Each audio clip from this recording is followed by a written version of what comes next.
او دا راشد والا څه کیسه ده سبا په سوشل میډیا باندې ډېر زیات هغه ساحل صاحب وایي که نه رفت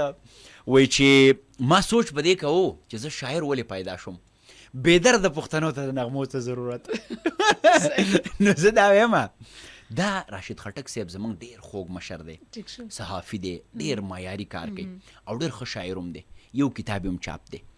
د ده په کتاب کې دا لیکلی غزل دی چې را بشي پخلا بشي انشاءالله زما بشي ټول لاسونه پورته کوي ستاسو په دعا بشي سوله او ودان وطن خوب دی خو رښتیا بشي او مړ دی راشد ورک نه دی بیرته را پیدا بشي اچھا ډیموکراټک دا هغه چې کوم وایي پیټریوټک ټایپ نظم دی دا ډېر ښه پیټریاټک د وطن سره مینه امن سوله د دې خبرې اوس زمونږ خو د فیسبوک کې زه یو خبره کومه رفت د هر ځای یو خپله کرایټیریا پکاري که چېرته مارک زوکربرګ ما سره میلاو شو که نه موقع نو زه به درته یوه خبره کومه چې ډېر ښه پلیټفارم دی جوړ کړی دی خو ډېر لوی نقصان دی دا کړی دی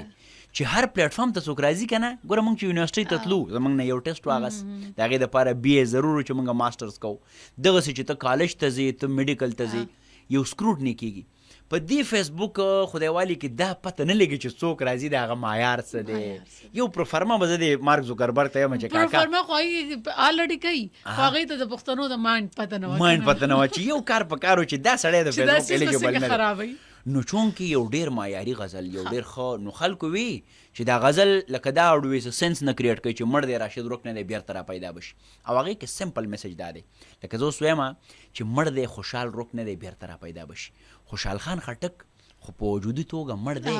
خو د فکر په وجه هغه ژوندی دی هغه نن هم را پیدا دی کتابونو کې ژوندی دی تاریخ کې ژوندی دی تاریخ کې زموږ د پاله یو مشال راه دی د هغه حوالې نن هم موږ ورکو رحمان بابا مړ دی خو هغه روک نه دی هغه نن هم ژوندی دی که رفت چېرته په دې معاشره کې یو تعمیري کار وکړو ډیسنټ ساهو د پښتنو یو ښه انځور یو څیره یو عکس دنیا ته وښو رفت که مړه هم شي که نه خو دا به روکه نه شي دا به ژوندی خلک به دې مثال ورکوي هغه خلک ورکېږي چې هغو څه کنټریبیوټ کړي نه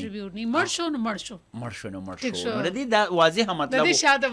کیسه دا د دې شاته قصه وه او په قصو پسې قصه وه او مړه بیا دا خلک شروع شو یاره جي تاوزن اف میمز پې جوړ شو خو زه په دې کې یو آخري بله پر امیده خبره کومه که چېرته پښتانه په ټکنالوژي صحیح پوه شو که نه زه اکثر خبره کومه خلک وایي ټکنالوژي خو پښتانه وایي چې ټیک نالوجي کوم چې ټیک دی نه موږ نالو د دې ټکنالوژي نه ګوره موږ څه فایدې اخیستی شو ما دا اډیو کنټنټ کړې وه دا چې ته کله کنټنټ کې که نه رفت د دنیا په کم ګوټ کې چې دا اډیو استعمالیږي که میمز وي که بدې ردي که کنځلې خو د دې ریونیو تا ته راځي